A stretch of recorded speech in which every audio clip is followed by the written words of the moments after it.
नमस्कार, मी सरफराज अहमद. मुघल काळातल्या साहित्य विषयावर आपण या व्हिडिओमध्ये चर्चा करणार आहोत.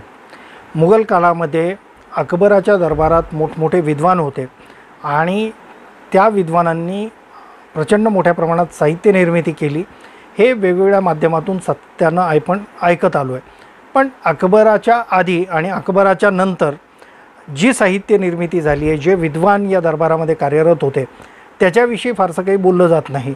स्वतः बाबर जो होता तो प्रचंड मोठा विद्वान होता, कवी होता, काव्यशास्त्राचा व्याकरणशास्त्राचा अभ्यासक होता. त्या बाबराची चर्चा बाबरी मस्जिदी पलीकडे सहसा केली जात नाही. बाबर म्हणजे बाबरी मस्जिदीचा निर्माता आणि राम मंदिराचा विध्वंसक असं काहीसं समीकरण आपण बनवून टाकलं आहे. पण त्या बाबरनं प्रचंड मोठ्या प्रमाणात साहित्य निर्मिती केली आहे. तो स्वतः काव्यशास्त्राचा अभ्यासक होता. व्याकरणशास्त्राविषयी एक नवीन दृष्टिकोन मांडण्याचा त्यानं प्रयत्न केला होता. तर या बाबरनं जे काही लिहिलं आहे, जे काही मांडलं आहे, त्याच्याविषयी राधेश्याम यांनी अतिशय महत्त्वाचं असं लिखाण त्यांच्या बाबर या पुस्तकामध्ये केलेलं आहे. राधेश्याम त्या पुस्तकामध्ये म्हणतात की त्याने जवळपास 116 गझल, 8 मसनवी, 104 रुबाई, 8 मसनवी म्हणजे 8 खंडकाव्य, 104 रुबाई, 52 मुआम्स, 8 कोते, 15 तुयुग आणि 29 सीरी मुसुन्नची रचना केली होती. पहा, मी पुन्हा एकदा हे रिपीट करतो आहे. त्याने जवळपास 116 गझल, 8 मसनवी, 8 खंडकाव्य, 104 रुबाई या दीर्घ कविता आहेत 104, 52 मुआम्स, 8 कोते आणि 15 तुयुगची रचना केली होती. हा बाबर जो आहे तो बाबर फक्त तुर्की भाषेत रचना करत नव्हता. त्याची तुर्की ही मातृभाषा असली तरी फक्त काही तुर्की भाषेत त्यानं लिखाण केलेलं नाही, तर फारसी भाषेत देखील त्याच्या नावावरती 3 गझला आणि 18 रुबाया उपलब्ध आहेत. बाबरनं साहित्यावर देखील चर्चा केली आहे. त्याचा बाबरनामा ग्रंथ जर आपण काढून पाहिला तर बाबरनामामध्ये वेगवेगळे विषय त्यानं हाताळलेले आपल्याला पाहायला मिळतात. भारताचं त्याच्या इतकं चांगलं वर्णन तत्कालीन भारतामध्ये कुणी केलं असेल असं दृष्टीस पडत नाही. भारताच्या वेगवेगळ्या भागांविषयी, बोलीभाषांविषयी, वेगवेगळ्या भागात राहणाऱ्या लोकांविषयी त्यानं विस्तारानं लिखाण केलं आहे. एकदा बाबर एका स्वारीवर निघालेला असताना एका विहिरीजवळ एक स्त्री रहाटेचा वापर करून पाणी काढत होती. ती कृती बाबरला आकर्षित करणारी ठरली. बाबर त्या महिलेजवळ आला आणि त्यानं विनंती केली की हे जे तुम्ही पाणी काढताय ते मला कुतूहल वाटतं आहे, ते मला पाहायचं आहे. तर त्यानं 2-3 वेळा त्या महिलेला पाणी काढायला लावलं आणि त्याचं विस्तृत असं वर्णन बाबरनाम्यामध्ये केलं. त्याशिवाय आंब्यावरती बाबरनं अनेक पानं खर्ची घातलेली आहेत. बाबरनाम्यामध्ये मोठं लिखाण त्यानं करून ठेवलं आहे. आंब्याचे वेगवेगळे प्रकार हे भारतामध्ये कसे मिळतात, त्याची चव नेमकी काय आहे, त्याचं वैशिष्ट्य काय आहे, कोणत्या प्रदेशात कोणता आंबा पिकतो आणि तो आंबा कोणत्या महिन्यामध्ये, कोणत्या दिवसांमध्ये तो येतो, त्याचे ऋतू कोणते आहेत, हे सगळं विस्तारानं मांडलेलं आहे. बाबर हा इतका चांगला अभ्यासक होता, त्याच्याकडे इतकं चांगलं निरीक्षण कौशल्य होतं की त्यानं वास्तुकौशल्यावर देखील लिखाण केलेलं आहे. वेगवेगळ्या शहरांमध्ये, वेगवेगळ्या गावांमध्ये जी वास्तुरचना आढळायची, ज्या वास्तू आढळायच्या, त्या वास्तूंच्या निर्मितीचं वैशिष्ट्य त्यानं बाबरनाम्यामध्ये अधोरेखित करून ठेवलेलं आहे. त्याच्याशिवाय व्याकरणशास्त्रावरती प्रचंड असं लिखाण त्यानं केलेलं आहे. बाबर हा समीक्षक म्हणून देखील त्या काळात ओळखला जायचा. अनेक कवी बाबरला तो चांगला समीक्षक आहे म्हणून स्वतःच्या कविता पाठवत नव्हते. इथपर्यंत बाबरची ख्याती पसरलेली होती. बाबरनं बाबरी नावाची एक लिपी देखील निर्माण केलेली होती. त्या बाबरी लिपीमध्ये बेवरिज हे जे बाबरच्या इतिहासाचे अभ्यासक आहेत त्यांनी असं म्हटलं आहे की त्यानं बाबरी लिपीमध्ये कुराण लिहून कुराणची एक प्रत जी आहे ती मक्केला पाठवली होती. त्याशिवाय बाबरनामा या आत्मकथेविषयी बेवरिज म्हणतात, बाबरची आत्मकथा एक अनमोल ग्रंथ आहे ज्याची तुलना संत ऑगस्टाईन, रुसोचे स्वीकृतीपत्र अथवा गिब्बन आणि न्यूटनच्या आत्मकथांशी केली जाऊ शकते. आशियाच्या साहित्य रचनांमध्ये ही एक अप्रतिम अशी कृती आहे. सर एडवर्ड डेनिसन यांनी देखील बाबरनाम्याला एक वेगळी उंची असल्याचं मान्य केलं होतं. त्याच्यानंतर बाबरनामा ही जी रचना आहे ती तुर्की रचना जी प्रसिद्ध अशी आहे, मुबीन, त्याच्या धर्तीची आहे असं देखील अनेक विद्वानांनी त्यांच्या लिखाणात नमूद करून ठेवलं होतं. बाबरच्या नंतर सत्तेत आलेला बाबरचा पुत्र हुमायून हा देखील अभ्यासक होता. त्याच्याकडे प्रचंड मोठं ग्रंथालय होतं. त्या ग्रंथालयाच्या पायऱ्या चढत असताना तो त्या पायऱ्यांवरून पडून मरण पावला असं वेगवेगळ्या इतिहासाच्या पुस्तकांमध्ये लिहिलेलं आहे. या हुमायूनच्या नंतर अकबर सत्तेत आला. त्या अकबरानं काहीच लिखाण केलं नाही, कारण तो अक्षरशून्य होता, त्याला अक्षर ओळख येत नव्हती वगैरे अशा पद्धतीचं लिखाण इतिहासाच्या साधनांमध्ये आढळतं. पण काही इतिहासकारांनी असं म्हटलं आहे की अकबराला एक विशिष्ट प्रकारचा आजार होता, ज्याच्यामुळं त्याला अक्षर ओळख जमत नव्हती.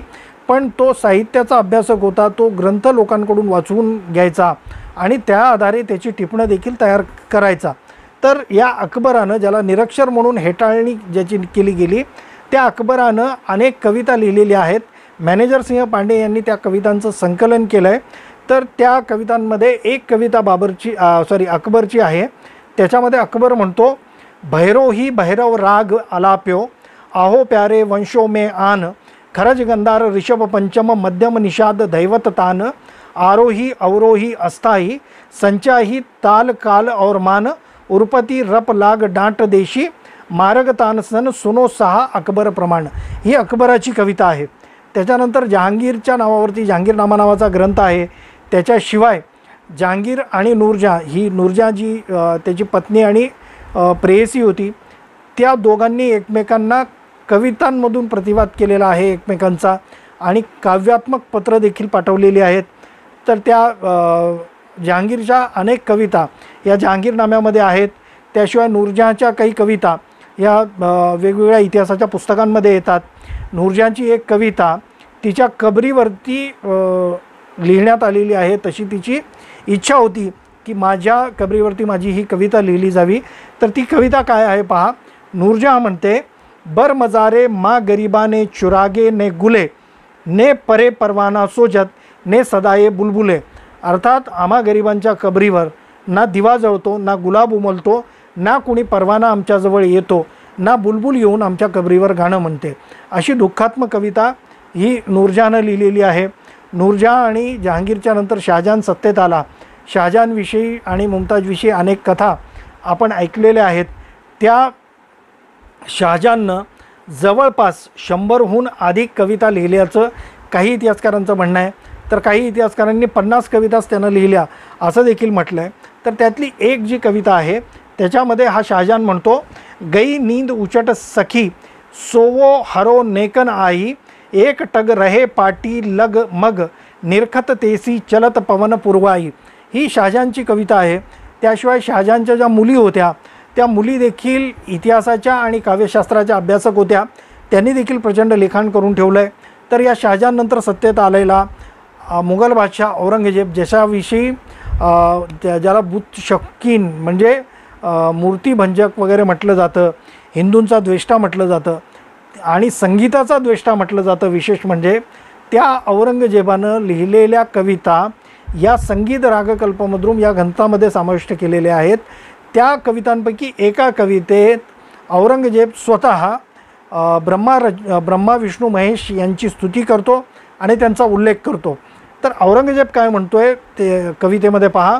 उत्तम लगन शोभा सगुण, गिनगिन ब्रह्मा विष्णू महेश व्यास, किनोशा औरंगजेब जसन तकत बैठो आनंदन, नग खेंच दाम विषात वर गायन मोहन प्रत, ब्रह्मा रचो तीन मद गायन जन गुबी तिनके, हरत दुखत नंदन, एक निर्तत निर्तत लास तांडव रग भावन, एक वन बावत वंदिक पंडित कर कवि सरस पूरक चंदन, शाह औरंगजेब जगत पीर हरण लोक तारे, निस्तारे फंदेही रहत दुख दरिद्र के गंजन.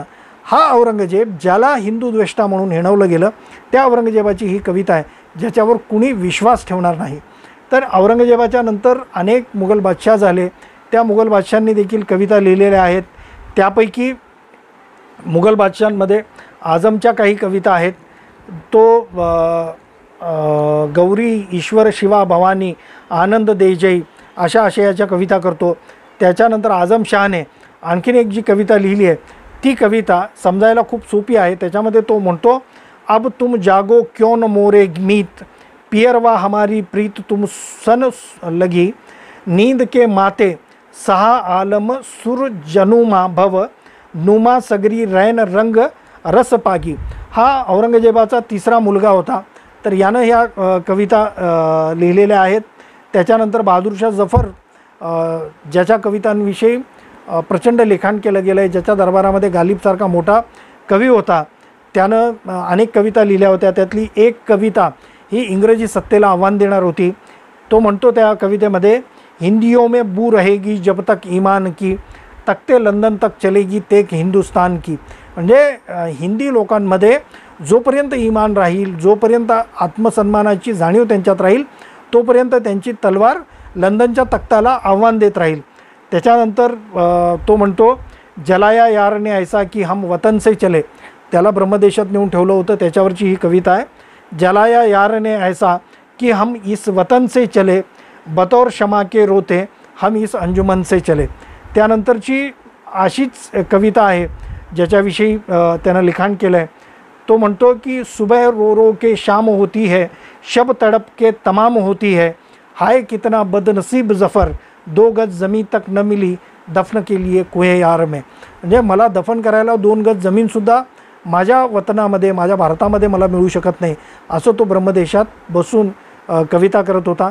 तर मुघल कवी असणाऱ्या मुघल बादशांची ही सगळी कविता आणि त्या काव्याचा हा इतिहास आहे जो आपण समजून घेतलात. धन्यवाद.